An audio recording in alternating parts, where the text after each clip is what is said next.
Welcome back, Mark. You are the first guest to appear twice on the Standout show. Yay! It's because so much is happening with you that I feel like our listeners and our viewers need to hear about your journey and what you have going on. If anyone follows you either on LinkedIn or on Facebook, or gosh, where else do I find you? Twitter and Instagram. That's it. Like you're all over, and you're also on the radio, so folks can hear your show as well, where you talk with so many entrepreneurs about their journey. So for folks who don't know who you are, let's kind of get a snapshot of who you are and what you do for entrepreneurs. Okay, before we go there, I was almost thinking, the only reason you've got me back a second time is purely the accent. So it's quite nice that it was for different reasons. I could listen to you talk for a really long time. So go ahead. I could. Oh, it's definitely a weapon. I always say, you've got to use what God's given you, and yeah, you're just going to take advantage of that, definitely. You do.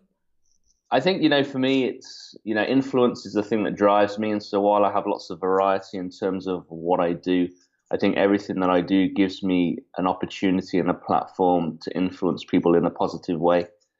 So fundamentally, my week and my days and my hours are a mix of mentoring entrepreneurs all over the world. And I do that on a one-to-one and in mastermind groups.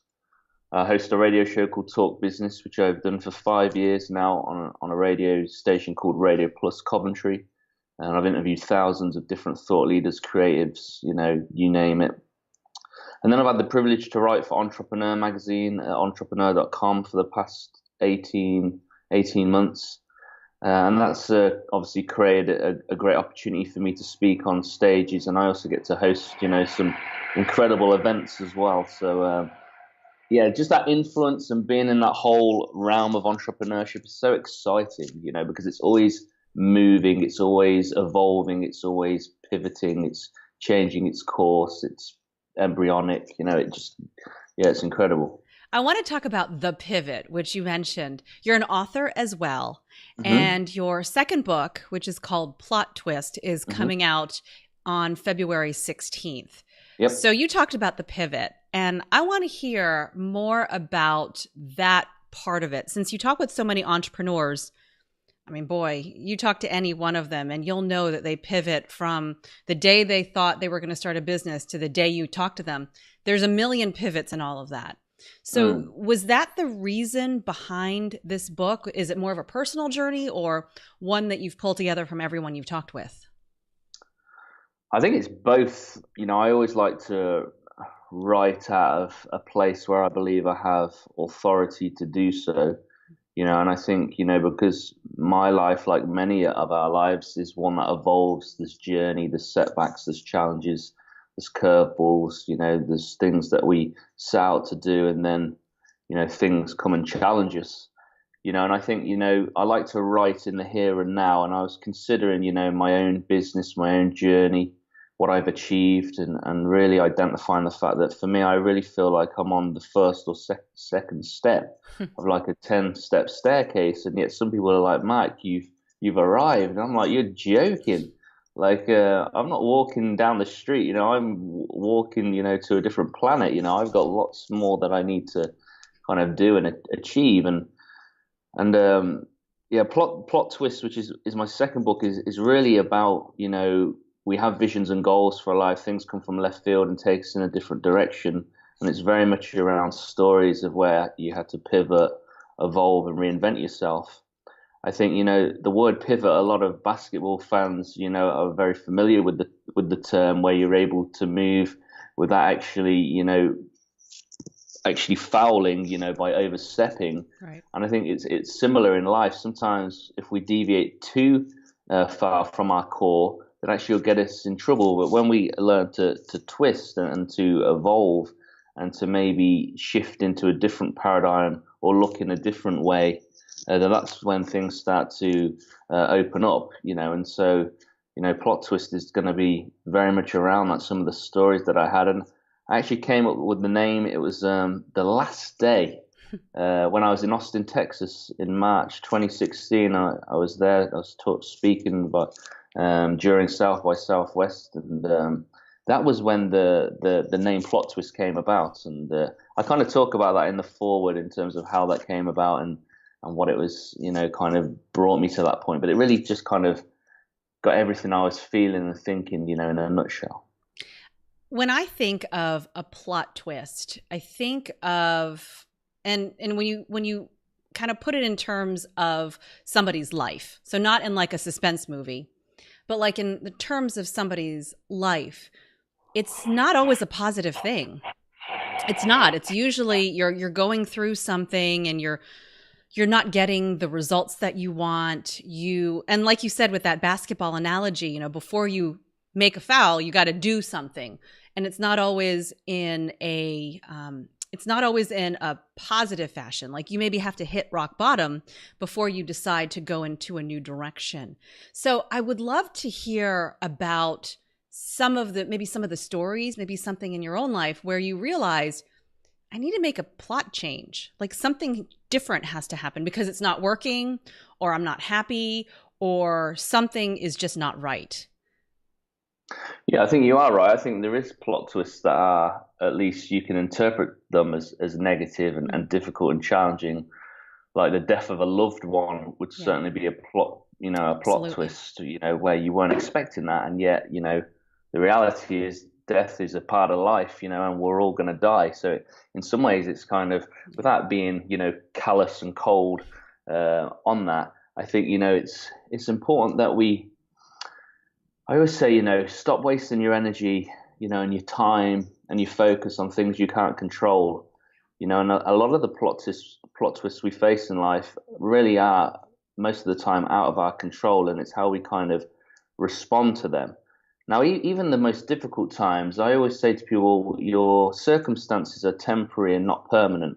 And you can always tell when people believe that their situation or circumstance is permanent because they're very negative, very depressed, very inward. But both success and failure both pass, and so we could look at it now and think, gosh, what just happened to me then was horrific. But then a year down the road, we have a fresh perspective of the fact that actually I learned something about myself. I developed character. I learned a way of how to get out of that problem if I was to ever face it again. I can now have empathy and a system and strategy to be able to help other people that go through it. I want to talk now about where you're headed, because we're talking about stages, right? I mean, stages in your business. As you started, you were an entrepreneurial mentor and you work with groups of business owners. And now you're trying to take your message kind of up a notch and on a bigger scale and speaking. And a lot of people that I talk with feel that calling. Not everybody, but the ones who do really do feel it is a calling to be on stage and to share a message to a mass audience live. So how is that working in your career? How do you make those connections? How do you turn what you currently have into something more where they see you as someone who can get on stage and deliver influence? Yeah, I always think, being on stage and having somebody's attention, and when you have multiple people's attention, it's a great privilege, but it also is a skill to be able to keep people's attention, and I always believe that short and sweet is always better. So I think, I think the world and social media kind of really cotton on to that, the fact that, Instagram videos are short and sweet, Snapchat are the same, and in some ways it's, while people used to get bugged about the restriction on Twitter of 140 characters, it really makes you focus in on your message, of what it is that you're really trying to say. I think, regardless of whether you're on radio or on a podcast or you're writing or you're on stage, for me, it's all really about storytelling. It's your ability to convey your message and what you're good at and what you're passionate about, sharing failings and vulnerability, because people want that emotional connection. And if I think of everything that I've achieved and the doors that open, I always believe that there's a number of reasons why. One is the fact that I'm really focused on continually investing in myself. Like I just see myself as like a vegetable patch. It's fresh, it's ready to grow and harvest, new ideas, new concepts. I'm good ground, and so I know that if you put something into me and I let it, flourish and water, it will grow. So I think there's an expectation. I think people don't expect. I was going on a walk earlier actually, and I was just thinking about expectation and thinking, there's a lot of people that actually don't expect good to happen to them and don't expect things to open up. Whereas I do, not because I'm anything, great or any better than anybody else, but I just believe that as human beings, we are powerful beings and we need to be responsible with the power we have. And some people do it better than others, and I think, it's just having that ability to know, the greatest place to invest is you. Mm-hmm. And then alongside that, I think it's always who and I'm really good at building connections and investing in people, and I actually like people, so I take the time to get to know someone, and honestly believe that nobody has the right to sell to me unless they know me. And I feel exactly the same way for me selling to other people. It bugs the snot out of me when, you go on LinkedIn, somebody sends you a request and then they just vomit all over your page, with an offer. You're just like, get over yourself. Too many businesses make the mistake of thinking it's all about them. And it's not. It's about the customer. It's about the client. It's about the consumer. Dude, that drives me nuts. But I think, in terms of getting on the stage, I think you've got to have personality. You've got to have character. You've got to be able to hold people's attention. It's always who you know, and it's the ability to invest in yourself. And sometimes, we've got resources in the world that if we use properly can actually open up doors. I talked about, the greatest place you can invest is in you, but it's equally as important to invest in the areas where you're already influential. And when you say yes to the right opportunities, it actually opens up into other opportunities. Like when I started doing my YouTube channel and videos, that's how Entrepreneur came across me. They saw my videos, liked them, and said, "Mark, we want you to put them into written form." That's great. I mean, that's a complete back door that you wouldn't even consider, really. That's great. Yeah, so you've got to. It's almost like, if you want to be on stage, well, in some ways, make your own stage. Your YouTube, your Instagram, your Snapchat are your stage. Every morning or whenever you put a video out, think about the fact that this is your stage, and really when you go on the big stage, it's just that magnified. That's all it really is. We're really in the greatest time in history to be able to create your own platform and to share your message in so many places. I love what you said though about having opportunities come to you. I think part of that is that gratitude piece you were talking about. Is I know that you're thankful for everything that happens. And I mean, that we met via LinkedIn, I think, right? Is that how we LinkedIn or Twitter, yeah, they would normally be the two that I'm fishing in. So in any case, I think that's something that we all need to remember, that it takes work, that it takes gratitude, it takes a lot of things for it all to come together. I thank you for coming on the show. As far as your book, which comes out in just a few short weeks, and depending on when people are catching this video or podcast episode, you're going to be just sharing a lot of the things you've learned. So where can people learn about the book? How can they grab it? Where do they go to get more information on Plot Twist? Yeah, so Plot Twist will be available on paperback and Kindle. It is available to pre-order on Kindle, and Amazon is probably the best place for me to point you. The great thing, about Amazon as well, they take a greedy cut. They are the biggest distributor, in the whole of a greedy cut. They do take a greedy cut. Yeah, they do. I won't lie. I mean, they didn't spend 1 minute writing any part of my. You wrote everything. You did everything. Absolutely. Yeah. So while we're in partnership, and I appreciate, what they do take a greedy cut. There's no way, I don't mince my words, and yeah, in your face, Jeff Bezos, but yeah. But we're gonna partner together. That's right. Yeah, that's right. Yeah. We're gonna partner together because I acknowledge the fact that they are the biggest distributor. They're a great brand, and they get it right a lot of the time.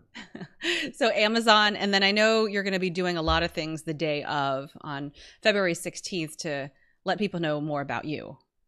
Yeah, I'm going to jump on Facebook Live. I may jump on Periscope and mix between the two, and let people like virtually be able to see, because the people that are coming to my book launch got great energy, great minds. I'm really excited just to have 50 people in a room that are like-minded, that are full-blown entrepreneurs, that are nutcases in the world of business.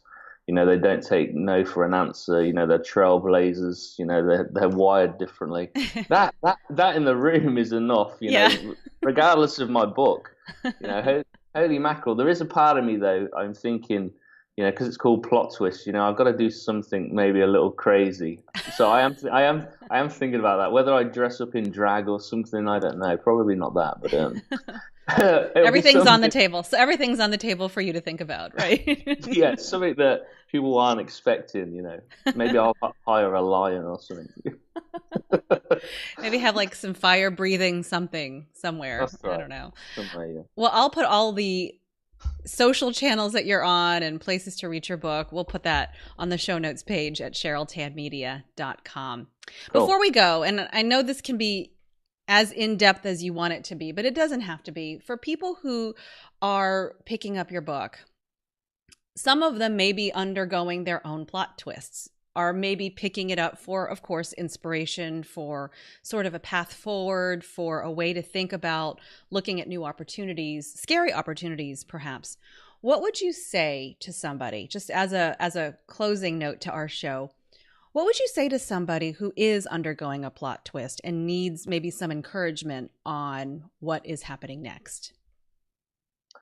I always, when I'm working with clients, I always make sure that they know what they were put on earth to do and what it is that they want to be remembered for. So I think it's Stephen Covey who said, start with the end in mind. And on my desk here, I have my own mission statement, which I have framed. That's quite long.